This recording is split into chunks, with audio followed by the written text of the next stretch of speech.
And she is violating the city ordinance by operating without a permit. You are harassing me! Just leave us alone! When a white woman calls the police on a 10-year-old black girl selling bottled water on a city stoop, what begins as an act of cruelty quickly unravels into a national reckoning. Chapter 1 reveals the innocent moment of Amara's small business. Chapter 2 captures the intrusion of police sirens and suspicion. Chapter 3 highlights Danielle's desperate defense of her daughter. Chapter 4 exposes Karen's smug entitlement as the instigator. Chapter 5 ignites the crowd's fury as bystanders refuse silence. Chapter 6 shows the police struggling to maintain control as witnesses turn the tide. Chapter 7 launches the viral storm that exposes Karen's racism to the world. Chapter 8 delivers poetic justice as Karen loses her job and reputation, while the community uplifts Amara. And Chapter 9 closes with a lasting echo, as Amara transforms from a scared child into a living symbol of resilience and justice. Her story remembered far beyond the stoop where it began. The heat pressed down on the city like a heavy blanket, the concrete shimmered, and the air tasted of asphalt and dust. Amara stood on the corner with her cooler, its lid propped open, bottles of water glistening like jewels inside. She was 10 years old, her braids sticking to the back of her neck, her shirt damp with sweat. Cold water, $1, she called, her voice high and hopeful. Most people passed without looking. A few smiled politely. One woman bought a bottle and pressed a dollar bill into Amara's hand. "Thank you," Amara said softly, her small fingers tightening around the bill.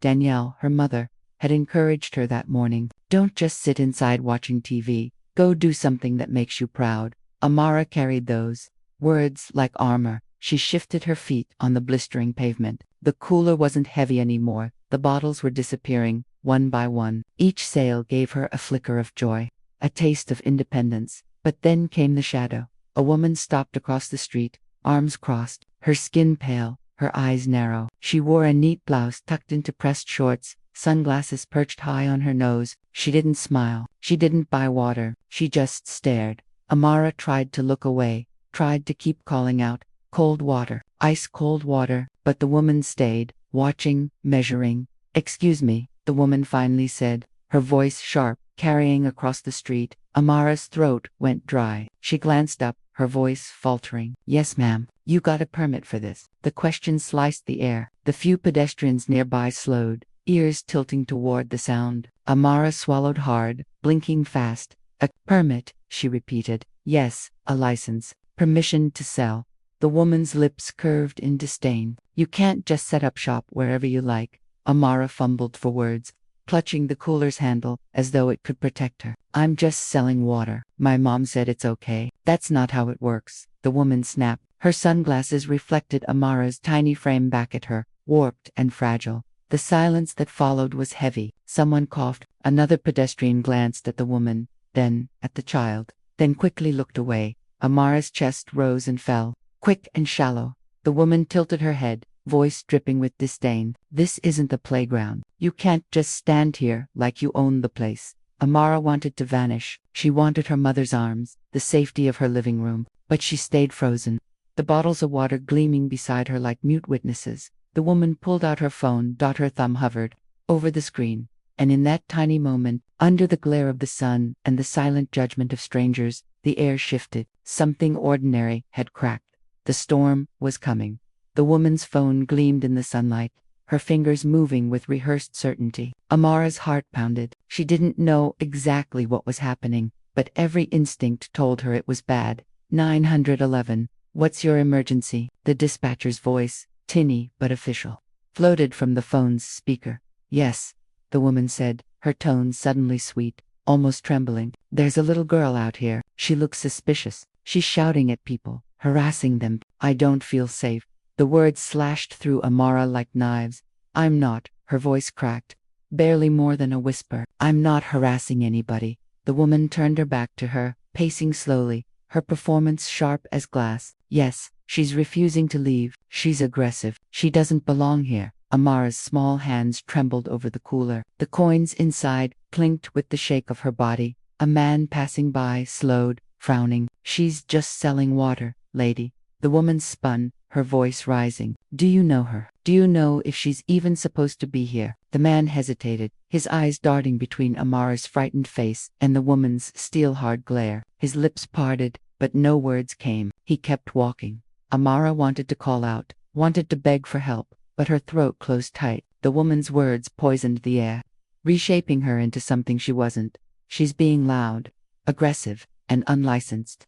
The woman continued smoothly. Yes, I need officers immediately. Ma'am, Amara whispered, her voice desperate. Please don't, please, I'm just. The woman snapped the phone shut, her expression shifting from fake fear back to cold authority. She adjusted her sunglasses, as if satisfied with her performance. They'll be here soon, she said coolly. Amara's breath hitched. I didn't do anything wrong. Rules are rules, the woman muttered, though her tone carried more venom than principle. If you don't have a permit, you can't sell. It's that simple.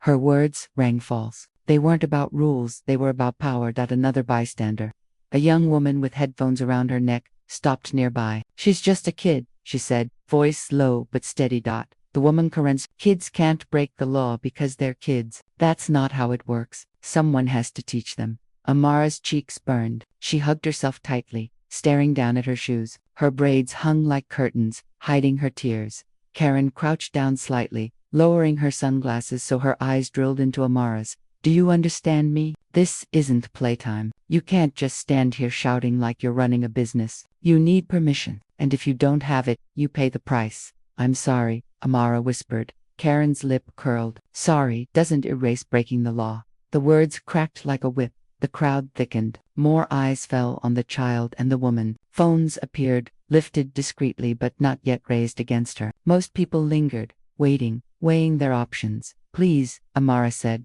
her voice trembling as she looked up at strangers. I'm just selling water. That's all. My mom said I could. Silence met her. Heavy, suffocating silence. Karen straightened, brushing invisible dust from her blouse. Officers will sort this out. That's their job. Minutes stretched into eternities. Amara hugged her cooler, its plastic edges digging into her skin. The sirens began faintly, then grew louder, echoing through the narrow street. Blue and red lights flickered against glass storefronts. Amara's legs weakened, her chest tightened. She wanted to run, but she couldn't move. The crowd shuffled back, parting slightly as the patrol car pulled up. Karen smiled, satisfied. Now you'll learn. Amara's breath caught in her throat. The sirens wailed, louder, closer, crushing the last fragments of her innocence. The police were coming. The squad car stopped with a screech. 2 officers stepped out, their radios crackling, hands already resting near their belts. The flashing lights painted the scene in violent colors: blue, red washing over Amara's small frame, like a spotlight on a stage she never chose. Karen's hand shot up in dramatic relief. Officers, thank goodness you're here, she called. That girl, she's been aggressive, yelling at people, refusing to leave. Amara froze. Her hands gripped the cooler until her knuckles turned white. Step away from the cooler, kid. One officer barked. His tone wasn't gentle. It was clipped, suspicious, as if speaking to a criminal. I'm not, Amara stuttered, her voice shrinking. I was just selling water. Selling? The second officer asked, his eyebrow raised, his gaze sharp. You got a permit? Amara shook her head slowly, her chest heaving. No, sir, just water. Karen gasped loudly. Theatric. See, she admitted it. She's been out here all day, disturbing the peace. That's not true. Amara's words tumbled out in a rush, cracking under the weight of fear. I wasn't disturbing anyone. I just wanted to help my mom. The officers exchanged a glance, their faces unreadable. Around them, bystanders shifted. Some whispered, some recorded quietly, their phones catching every flicker of movement, but most said nothing, their silence heavy as chains. The first officer stepped closer, towering over the little girl. Listen, you can't just set up business wherever you like. That's loitering. Do you understand? Amara's eyes brimmed with tears. She nodded quickly, though she didn't fully grasp the words. Karen clasped her hands together as though vindicated. Exactly what I said. She was yelling at people, making a scene. I felt threatened. Amara's jaw dropped. That's not true. I didn't quiet, the officer snapped. His voice was sharp, final. The silence that followed was brutal. The crowd stirred uneasily, but no one spoke. Only the faint whir of a phone camera punctured the moment. Amara's chest tightened. She looked desperately to the strangers around her, but their eyes slid away. She was drowning in a sea of witnesses who refused to reach in. Karen folded her arms smugly. You see how she talks back. She's disrespectful. I wasn't. The officer cut her off again. Do you live around here? Yes, Amara whispered. Double quotes. Where? Before Amara could answer, a voice cut through the tense air.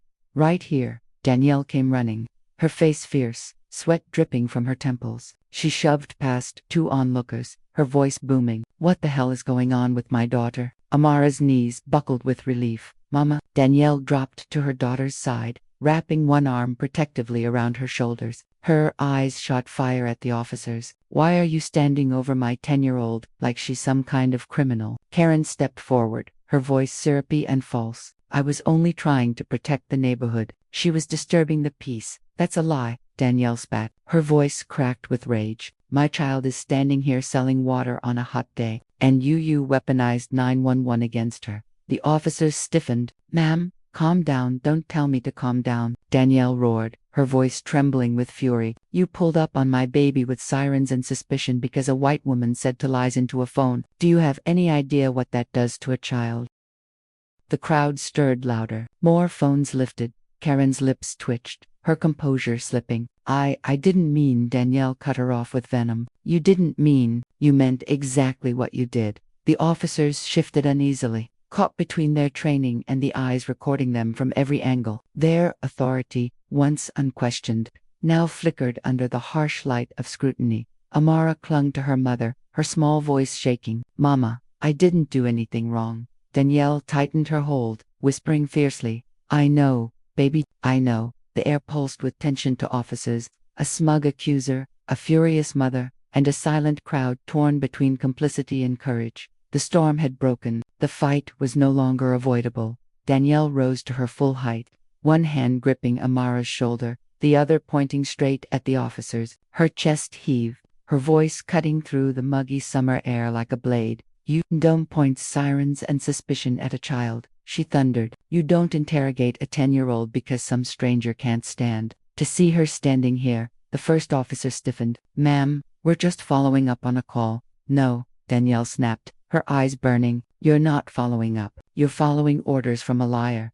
Karen flinched at the word but quickly regained her composure. Excuse me, I am not a liar. I called because this child was harassing people. That's a lie, Danielle barked. Say it again, in front of all these witnesses. Look my child in the eye and call her a criminal. Amara pressed against her mother's side, shaking. Danielle's body curved protectively around her, a shield of flesh and fury.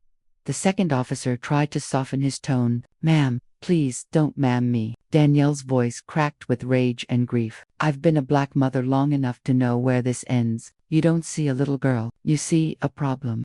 A threat, something to neutralize, and I will not let you lay one more word of that poison on my child. The crowd buzzed, emboldened by her words. Someone muttered, she's right.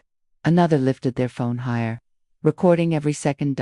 Karen folded her arms, her tone icy. This is getting out of control. Officers, do something before it escalates. Danielle whirled on her. Escalates? You escalated it the moment you picked up that phone and fed it lies. You didn't call for safety, you called to remind her of her place. Karen's jaw tightened. I don't have to stand here and be insulted. Then leave, Danielle shot back. Leave my child alone. You've done enough damage. The officers exchanged glances. Discomfort etched across their faces. The crowd murmured louder, shifting the air's balance. One bystander spoke up finally. A young woman near the curb. She's just selling water. I saw the whole thing. That lady, she pointed at Karen. She's making it up. Karen's face flushed scarlet. You don't know what you saw. The first officer raised his hands. Let's all calm down. Danielle's laughter was bitter, sharp as broken glass. Calm down. Do you have any idea how often we're told to calm down while the world tears us apart? No, I won't calm down. She crouched, speaking directly to her daughter now, her voice trembling but fierce. Listen to me, Amara. You did nothing wrong. Do you hear me? Nothing. Tears streamed down Amara's cheeks, but she said she lied. Danielle cut her off, cupping her face gently. And lies don't define us. Truth does. And the truth is, you are my daughter, you are brilliant, and you were selling water on a hot day. That's it. Nothing more. The crowd's murmurs swelled into words. That's right. She's innocent. Let them go. Phones captured Karen's scowl, the officer's unease, Danielle's fire. The second officer shifted his stance. Look, maybe we should just. Danielle snapped upright again. Maybe you should apologize to my daughter for treating her like she's dangerous instead of human. Maybe you should hold this woman accountable for wasting your time with a racist call. Maybe for once, the people with badges could stand on the right side of the truth. The street pulsed with her rage, her words hanging heavy in the sweltering air. Amara leaned into her mother's side, her tears drying under the heat of Danielle's defiance. And though nothing was resolved yet, something irreversible had begun. The silence was breaking. For too long, the only sounds had been police radios, Karen's sharp accusations, and Danielle's fury echoing off brick walls. But now, another voice cut through. That little girl didn't do anything, a man near the back shouted, his voice carrying over the crowd. All eyes swung toward him. He stepped forward, phone raised high, recording. His stance was firm, unshaken. Y'all see this, right? This woman called the cops on a child for selling water. This is racism, plain and simple. Karen's head snapped around. Excuse me, you don't even know what you're talking about. Oh, I know, the man Jamal fired back. I know when someone thinks black skin is a crime, and that's exactly what you did. The crowd murmured louder, more phones lifted, like a forest of unblinking eyes. Karen sputtered, her hands waving wildly. She was loud, she was disrupting, she was being a kid. Jamal cut her off. You just couldn't stand to see it. The first officer held up his hand. Everyone calm down. No, Jamal snapped. We're done being calm while kids get treated like criminals. You're not putting this on her. Danielle's voice rose again, sharp and unyielding. That's right, my daughter is not your suspect.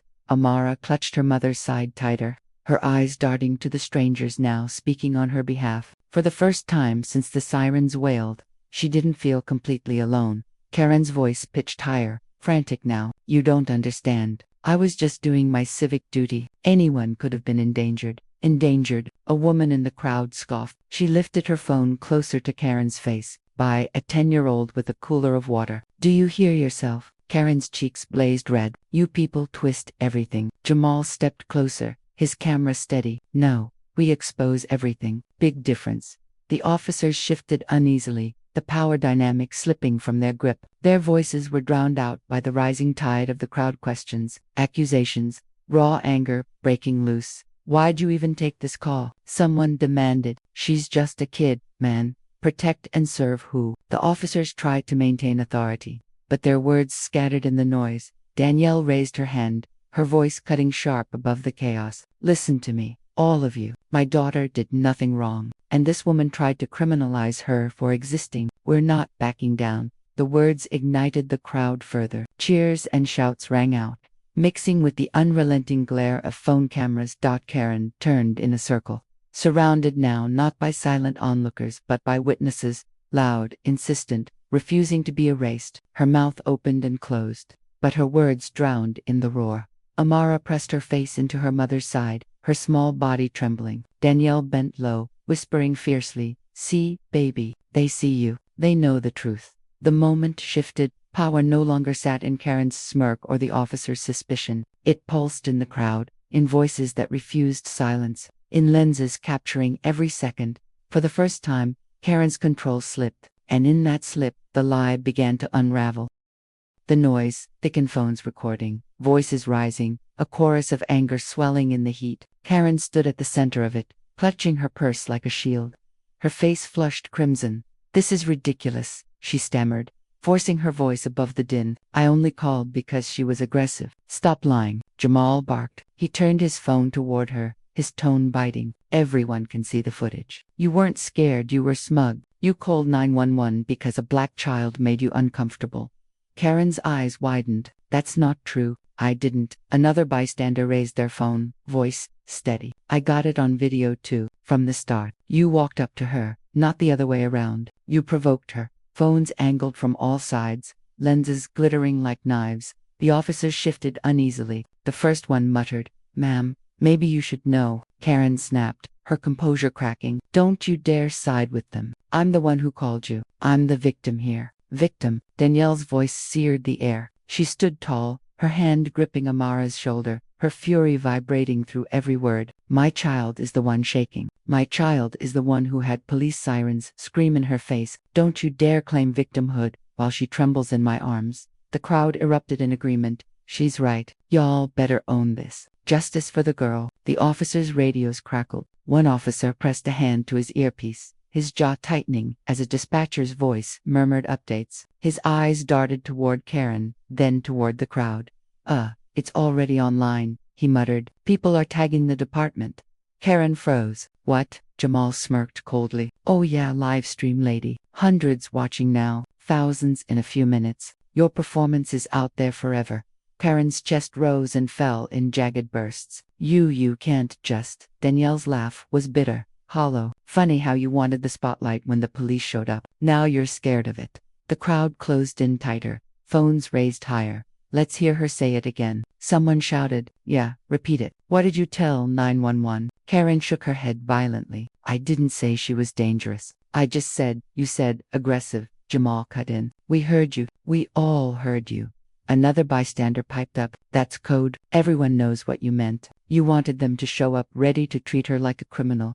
Karen's hands trembled as she tried to pull her sunglasses back over her eyes, but they slipped against her sweaty skin. She muttered, "This is out of control." Danielle stepped forward, her voice a razor. Out of control is calling the cops on a child. Out of control is watching her cry and doubling down on your lies. Out of control is you thinking the world would stay silent while you destroyed her. Karen's mouth opened, but no sound came. Then a ripple moved through the crowd. A woman with a press badge pushed forward, camera rolling. Her voice was firm, professional. Local news. We've been getting flooded with clips of this incident. Can you confirm, ma'am, that you called the police on a 10-year-old for selling water? The crowd quieted, every ear leaning toward Karen. Karen's lips parted. She looked left, right, but no escape appeared. I thought you thought she didn't belong, Danielle snapped. The journalist's lens zoomed in, catching every twitch, every bead of sweat.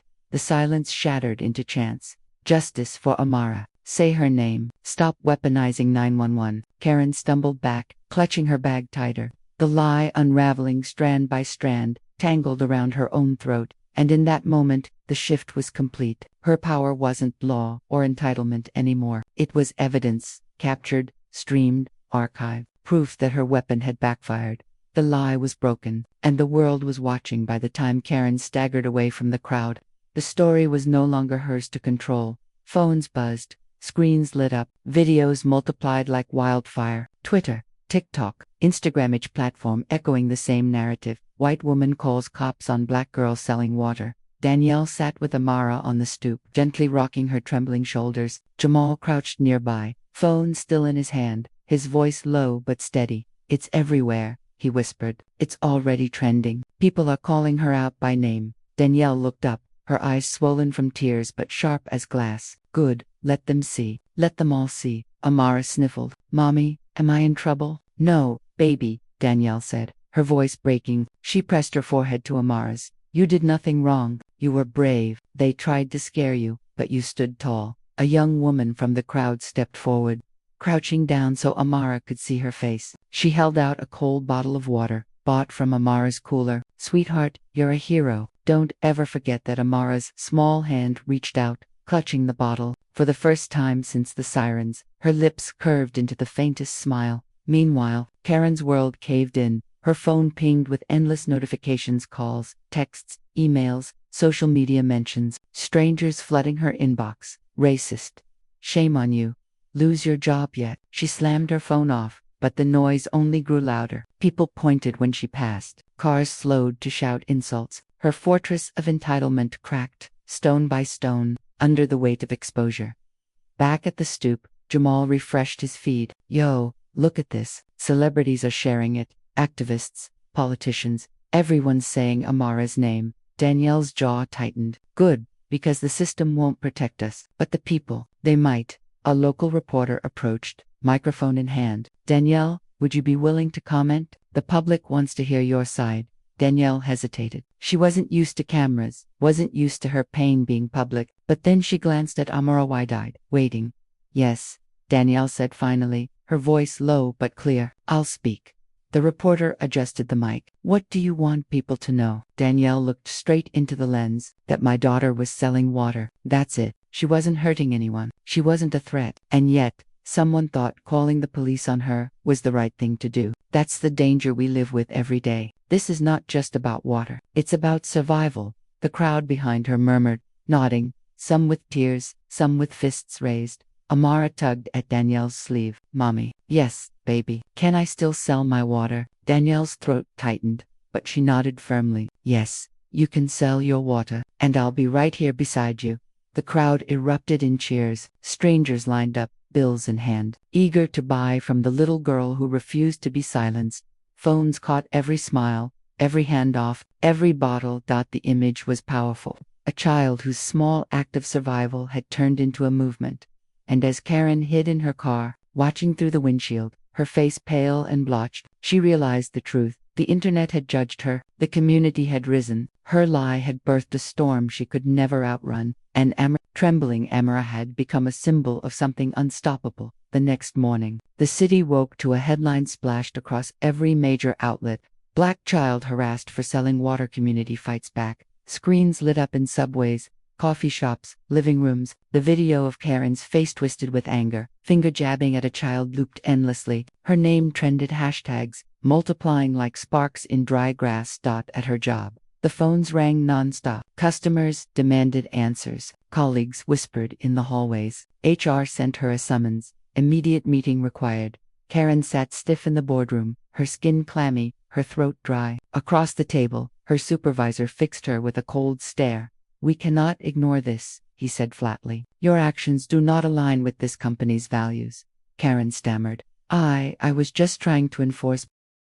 You called the police on a child, he cut in. A black child. On video. Do you have any idea the damage you've done? Her mouth opened, but no defense came, only silence. You're terminated. Effective immediately. The words slammed into her chest. The job, the status, the safety net gone. Meanwhile, Danielle and Amara walked down the same street where fear had gripped them days before. But now, neighbors waved, vendors smiled, children pointed with admiration. There they are. Someone shouted. Applause broke out. Strangers pressed dollar bills into Amara's hand, not just for water but for courage. A local councilwoman knelt to Amara's eye level. You reminded this city what resilience looks like. Thank you. Amara's cheeks glowed pink. She clutched her mother's hand tighter. Danielle lifted her chin high, her voice firm yet trembling with emotion. We don't want pity. We want change. My daughter deserves to grow up without fear of being criminalized for existing. Cameras clicked, microphones hovered, but Danielle's gaze never wavered. Back in her apartment, Karen sat in the dark, curtains drawn, TV muted, phone vibrating endlessly with messages she no longer dared to read. She had once believed the world revolved around her complaints, her comfort. Now the world saw her for what she had done. The internet did not forget. Her name was etched into the story of a child's courage and a woman's cruelty. And outside, on the very stoop where it began, Amara sold her water again. Each bottle passed from her hand to another felt like defiance, like reclamation. A little boy stepped up, clutching $1. Are you the girl from the video? He asked, shyly. Amara nodded, her smile small but real. My mom says you're a hero, he whispered. Danielle bent down, her voice warm against Amara's ear. See, baby, out of pain, we rise. The day ended with laughter instead of fear, with solidarity instead of silence. Karen faded into isolation, her downfall a reminder carved in the public record, and Amara, just 10 years old, stood taller. Her story, no longer stolen, but owned. Justice had not come from the police. It had not come from the system. It came from the people, from voices raised, from truth shared. It came from refusing to stay silent. Weeks later, the story no longer dominated the front page, but its ripples remained. The stoop where Amara once stood trembling had become a landmark. People stopped to take photos, to leave notes of encouragement, to buy a bottle of water from the girl who had faced down fear and injustice. Danielle watched it all with quiet pride. Life had not suddenly become easier. Racism didn't vanish with a single video, but something had shifted. The silence that once smothered her community had cracked open. Amara had changed too. She walked straighter now, chin higher. Her voice, once timid, spoke with growing confidence. When classmates asked about the video, She answered without shame. Yes, that was me. And no, I didn't do anything wrong. One Saturday afternoon, Jamal returned, camera in hand. I'm working on a follow-up piece, he explained. People want to know how you're doing now. Danielle hesitated, but Amara tugged her sleeve. Mommy, can I talk this time? Danielle searched her daughter's eyes and nodded.